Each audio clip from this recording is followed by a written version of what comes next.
Hey guys, welcome to the shop. What's this engine doing sitting on the floor? Okay, it's all part of an experiment I've been wanting to do for a while now. Man, do I have a pointy rod that I can show you? A few things? Sure I do. So I put this down on the floor for a couple of reasons. That when I run it, when I was running it on the table, it tends to make a lot of racket and banging and booming. So on the floor, it'll make a lot less noise. The experiment I've been wanting to do was, you see this cam follower right down here, right there? It makes a lot of tapping while the camshaft is coming around trying to unlatch the push rod.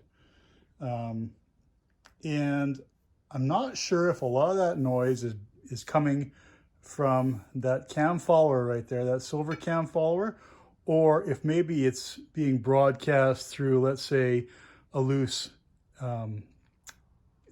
cam gear on the shaft, or moved on through the gearing. I mean, these are just straight cut gears, but you guys can kind of see it there. A lot of noise through straight cut gears from here down to the crank, and etc. I mean, there's lots of little places in here where a lot of noise can come from. But I've been wondering for a while, somebody mentioned it, I can't remember who mentioned it, what about using a plastic bushing instead of that steel cam follower? I thought, hey, what a great idea. Why don't we try that out? So what I'm going to do is leave this engine the same setup both ways. I've got a decibel meter that we're going to use, and we'll find out that if switching to a Delrin cam follower makes any difference whatsoever in noise transmission or noise from the push rod through there to the cam follower, the cam gear, etc. I don't think I'm missing anything. Like I said, I'm going to keep it exactly, everything's set up exactly the way it is. The distance for the trip mechanism, the amount of oil, everything's going to stay exactly the same for both tests, and then we'll see which is noisier. Which one do you think is going to be noisier? The steel gear or the Delrin? And is it going to even be negligible, or is it even going to be an appreciable amount, or will it be negligible? I think my money's on negligible, because I think there's a lot of other places where noise is getting picked up, mostly probably in that cam gear, the way it's on the shaft. That cam gear is sitting on the shaft. There's always a little bit of play there.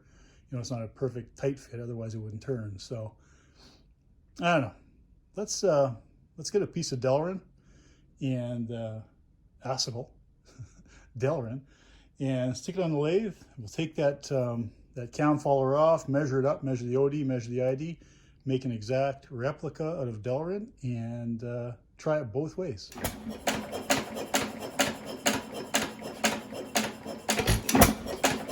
Ignoring the exhaust note, let's say on average 80, 82. By watching the bar graph, 80 to 82 to 82 to 85. Of course, the question ultimately comes to, what the heck is Delrin? So here you go. I've got two Delrin rods. This is a type of plastic. It's a thermoplastic. And this is a 2-inch Delrin rod. It's a 1.5-inch Delrin rod. Why did I just get 1.5 inches? Because anything that is smaller than 1 inch, which is what I actually need, comes in 12-foot sections, and I don't need 12 feet. So anyway, why Delrin? Why not, for instance, I don't know, something else like nylon? So importantly, gears. A lot of you have seen plastic gears. They're used in all sorts of engines nowadays and all sorts of applications. But plastic gears are most often actually made of Delrin.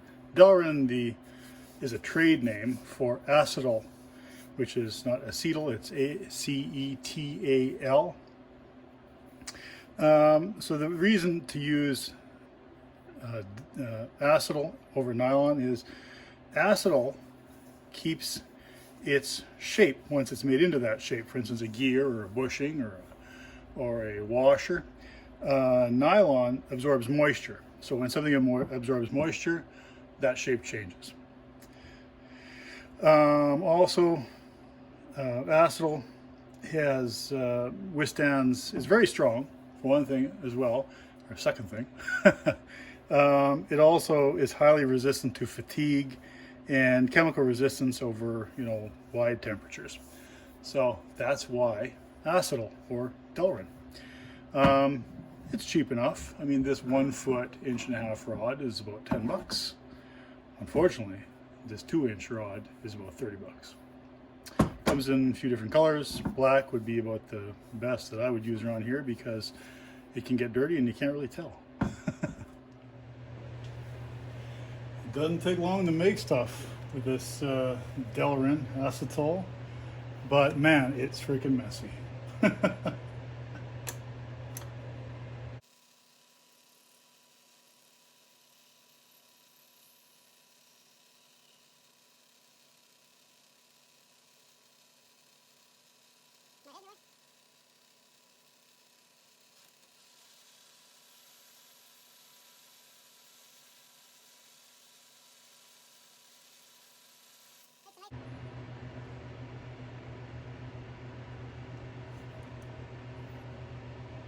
Is that okay, guys? Is that a pass?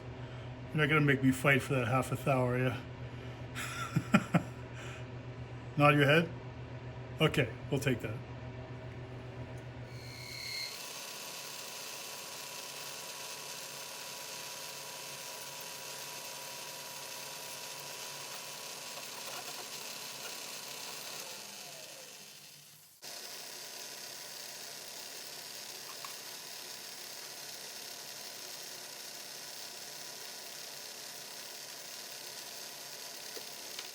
So right off the bat, I can tell you that there is a significant weight difference here.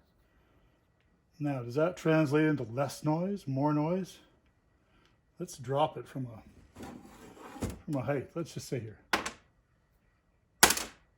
Well, I mean, if that's an indication, right? Let's try to make it the same.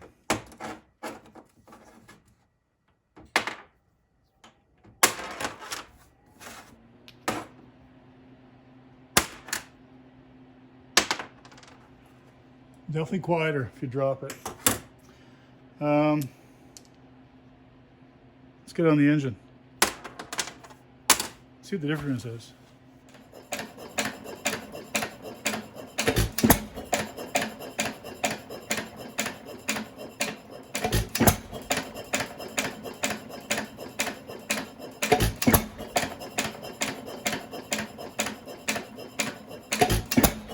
I'm going to say on average,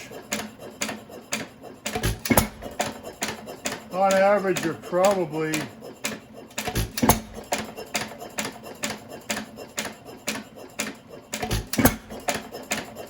4 decibels.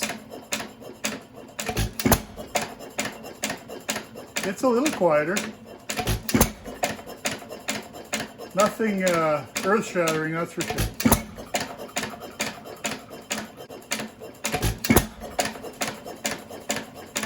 Yeah, probably 3 to 5 maybe decibels quieter.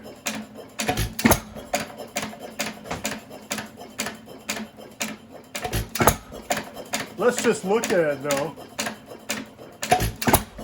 It's turning freer. I can see the follower definitely turns easier on the follower pin.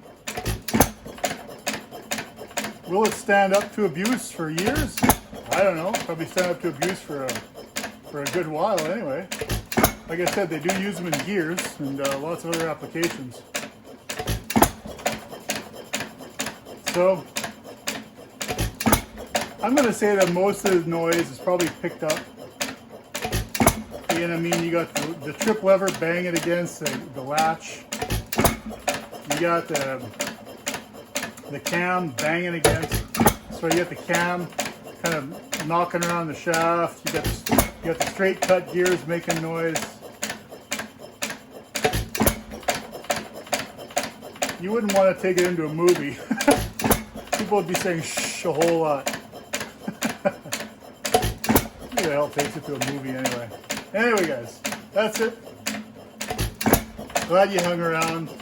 Hopefully you enjoyed this. Hopefully it was informative. And that's enough of that racket, huh?